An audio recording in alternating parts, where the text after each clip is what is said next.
Lelaki ni kalau keluar mesti dia akan pakai jersey, dia mesti akan pakai t-shirt. Itu je lah paling simple lelaki ni nampak. Tapi why not sekali-sekala kau tukar style korang pakai kemeja boxy yang macam ni. Dia tak terlalu labur dan tak terlalu singkat. Memang just nice. Material yang baju ni guna adalah kain dia tak terlalu tebal, tak terlalu nipis. Jadi sesuai lah untuk kau kenakan pakai dekat indoor boleh, dekat outdoor pun boleh.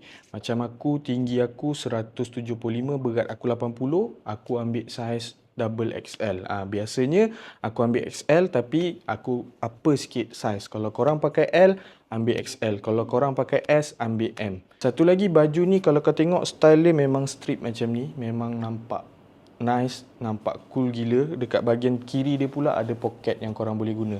Kau tengok sendirilah. Di bahagian depan dia, di bahagian tepi dia dan di bahagian belakang dia. Harga dia bawah 30 je mat.